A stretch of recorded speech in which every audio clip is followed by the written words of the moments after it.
Hi all, this is Shabbir from Vajiram and Ravi. A very big congratulations to all those who have got a call for the interview. Geography, the range that it covers is quite a bit, and there are a lot of questions which are always expected from optional subjects. So as a geography optional student, what all can you be ready with, and what kind of questions can you anticipate and prepare accordingly? The rule number one here is, they will not ask you the technical details and in-depth knowledge around theories and models.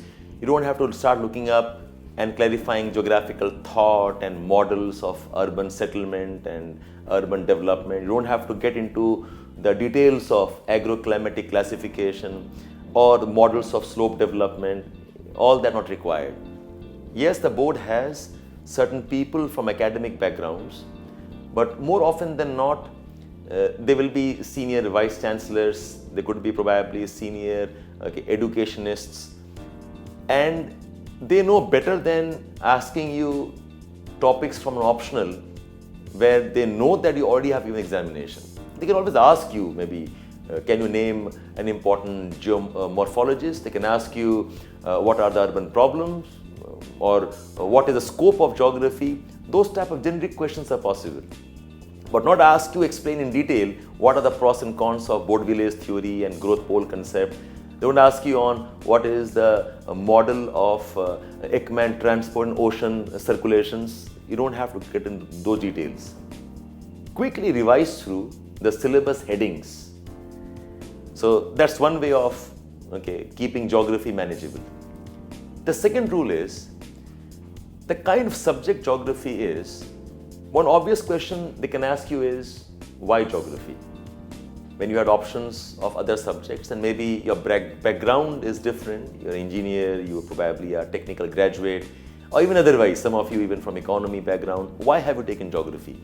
Now that is something you must justify, and I think with geography it's not difficult. For a simple reason, geography has a huge overlap with GS. Geography in GS, environment in GS, issues around agriculture in GS, issues around governance issues for development in GS, all this is around geography. So you could mention this, that yes, I have a technical background in some other subject, but given the scope that geography has, it kind of convinced me that probably I can do more justice with the GS paper if I take geography. At the same time, rationalize my preparation time. Think about this, phrase the answer, rewrite the answer so that you sound convincing to yourself and the person you are talking to. So justifying geography as the choice that you have taken is not difficult. And if they ask you, was it because geography is easy to score? You again have the answer. You very well know geography has not been very easy to answer. Over the years, all the optionals are getting technical, they are tricky, and the fact that you have held on to geography despite the fact that questions in geography have a good range shows that you are not seeking the easy way out. So justifying geography as an optional probably is not going to be difficult for you. One obvious question which they can ask you is, what is geography? Try not to give a bookish definition of what geography is. You have to explain this. When you are talking to the interview board, it should look like a conversation. It's like you're talking to somebody who is senior, somebody who's curious and well-intentioned, and to him or her, you're trying to explain what geography is. So keep it like an explanation. Sir or madam, geography is the science of earth and what are the conditions and reasons why man lives on earth and how does man conduct himself on earth. Whatever man does with environment, how does environment impact man? And when we say environment, we're talking about man-made environment, urban systems, agriculture systems, industrial ecosystems. So geography that way concerns everything that concerns man and his society. And then probably explain that if we can analyze the syllabus geography has, give a name of few four heads, and then wait for them to ask you for clarification if they have not got the answer right. So, what is geography? Why have you taken geography? These are very interesting conversations that I think you should get into. And make sure you're prepared well. And the answer should be short, brief. Don't end up giving a long answer because the board doesn't have the time or the patience to listen to a monologue. Watch the verbal cues. Watch for the non-verbal cues where they think that they have got the answer. Stop, pause, and let them ask you further if you want to clarify something. So, why geography? Then, a very good way of cornering you could be, they can ask you, what area of geography do you like? Or what is a good question that you would like to answer? You can ask them to question you on. But my suggestion, don't give a list from a technical area because they cannot ask you much on that. If you mention, what interests me is slope development models. Maybe you're doing that deliberately so that you don't get questions, but that's the wrong strategy. Give them an area which they can ask you on. Suggest a range of topics which probably even layman can ask you on, and then show your proficiency and be ready with the answer so you can convince them that you know the subject well. Sir, what if I do not know the answers? So prepare for it. I would suggest give them topics from environment, give them topics from climatology, give them topics from agriculture, give them topics from population, poverty, hunger issues. Tell them geography interestingly also includes developmental concerns and geopolitics. Everybody likes listening to stories around geopolitics. Give them that. This is an opportunity for you to take your interview to next level. So rather than being defensive and trying to escape and not giving a good range, lest they can ask you questions, that's a bad strategy. Rather than that, give them a good range, probably the best 2-3 areas. Tell them I like geopolitics and I can answer questions around conflicts, and make sure you have done a good preparation on it. List down a range of conflicts that concern you. Syrian conflict, it could be conflicts around Africa, in India itself, the border conflicts, or the South China Sea conflicts, or the Indian Ocean rim concerns. Talk about conflicts of Antarctica, conflicts around Arctic resources. Giving this range of topic itself is going to engage them more purposefully. So that's one question they can ask you. Pick up 2 or 3 areas that you think you can handle well and be ready with it. Now my guess, most of them see geography as a subject about climate, about a subject about earthquakes, a subject around tsunamis which is in news. They see geography as a subject of geopolitics. So even if they don't give you a choice, I think you should anticipate that these can be the possible questions. You had tsunami in Indonesia, that's an open topic now. You have seen Californian forest fires, that's a topic for you. El Nino is always on, not as a geography teacher asking you, but somebody is curious, so what is El Nino? Explain that to us. Geography of the Northeast, what are the geographical factors why Northeast can't develop? Tell me something about the geography of the place you come from. So when they ask you a geography of a place from where you come, that implies, tell them about the physiography. Don't use terms of physiography, but tell them that area has this type of landscape and mountains. Quickly brief what's the type of climate, dry region, arid region, rainfall of less than this or more than this. Geography in terms of what's the economy there, agriculture economy or whatever. Geography includes demography, tell them about the people, maybe some local tribes if you know. So quickly, in 4 or 5 quick headings, capture geography of place and tell them this is what it is. You have to get ready with preparing something about the place you come from. As a geography student, prepare the geography of the place that you have been exposed to. It includes physiography, climate, vegetation, agriculture economy, the demographics, the development concerns. Your geography should become a very good base of trying to answer those kind of questions. So even if they don't give you a choice or a range of questions where you can be asked on, be ready, they can ask you this.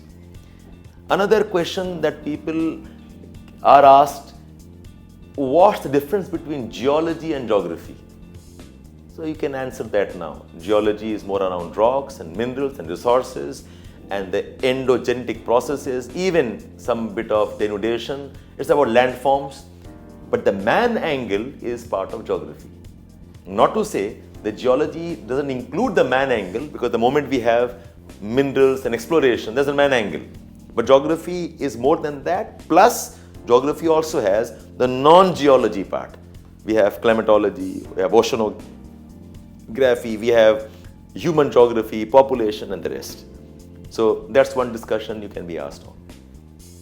Another question they can ask you on geography is, tell us some names of important geographers. Names of foreign geographers, I'm sure you know quite a bit from geographical thought. Now you have to pick up some names from Indian geographers too. So look up your syllabus of settlement geography, you've got R.L. Singh, development geographers like R.P. Mishra. You can talk about geography in agriculture, you have got people like Muhammad Shafi. Samindra Singh himself has been a very famous geographer. And sit down and Google search some of the names, some of the very famous recent geographers whose name you can quote, and briefly what their works are. Very unlikely that they know all of them. But you answering with confidence tells us that you have done geography as a planned choice, not simply mechanical choice where you mucked up the content and given your answers, lucky enough to reach this far. Another question they can ask on geography is, how does geography help you as an administrator? For that matter, this question is asked to almost all optional students. How does sociology help? How does history help? How does mathematics help? I think this question in geography is a relatively easier one. You start off by saying that the scope of geography includes a lot of aspects of human development, a lot of aspects of the human landscape and environment. It includes development concerns, it includes population concerns. Environment is a very important area of geography. And given exposure on these areas, you do have a very strong understanding of the problems, the challenges which can be part of any developmental strategy or priority. So, why geography and how can geography help you is answered in this way. And they could ask you on, what are some of the places you can talk about? Like say, I've seen a very common hobby as traveling. And as a geography student with traveling hobby, I think you have to be ready with places, the details, the travel routes. So mentally prepare probably 4, 5, 6 places across the country. Pick up 2 or 3 places in North India, 2 or 3 places in the hills, pick up a couple of places of Northeast, from Eastern India. So you have a list of 10 or 15 places and know the approximate locations, what path can you have if you want to travel those places. Know the geography of the location. So if they ask you, can you plan an itinerary for travel if I'm going from Delhi to say a place like Gulmarg? So you know exactly you have to pass through these states, these kind of physiography. Or they ask you, as a geography student, say I'm traveling from North India towards South India, what is the change of climate can I see? What can change of vegetation I can see? So if you know the places and tell them, okay, if you go by this route, these are the mountains you encounter. If you go by this route, these are the climate you encounter. You probably could use this rail route or this air route and suggest based on this list of 10-15 places. So that way they are very convinced about, yes, you know a bit of Indian geography. Similarly, know a bit about locations of the world, the famous ones. You don't have to know every place. Maybe know something about US, you know something about Europe, couple of countries, where they are. So it's a kind of a continuous work you have to be involved with. It's not a 1 day work or 1 hour work. Whenever you are tired, sit for 1 hour, 1.5 hour, make a list of places you would like to know and start plotting them on the maps. You have a sense of route, what countries you can pass through. Say, they talk about Indonesia. So Indonesia, where was the tsunami? And it's between what islands? If I want to go to Indonesia, what route can I have? So places which are of very important current concerns, places around which we have had a lot of important events, prepare some geographical knowledge about that. And one final type of question I can ask you is something around geopolitics. That's always on. India-Pakistan concerns and the geography around that. India-China concerns and geography around that. India and its coastal regions and the geopolitics of the Indian Ocean. So geography with geopolitics is always a question which is waiting to be asked to you. I think if you prepare on these lines, it should not take you more than a day or two to get ready with geography. And please do contact me in the office. You can leave your name with our list of registrations. Please come and meet me. We could have a small conversation at a personal level, and I'll try to help you as much as I can so that you go with confidence preparing and getting ready with geography as a subject. Please look forward to later videos also, where I'll discuss certain specific questions and the best way of answering them, not giving you the answers itself, but perhaps suggesting what can be the right ways of approaching those kind of questions. For now, thank you so much. All the best.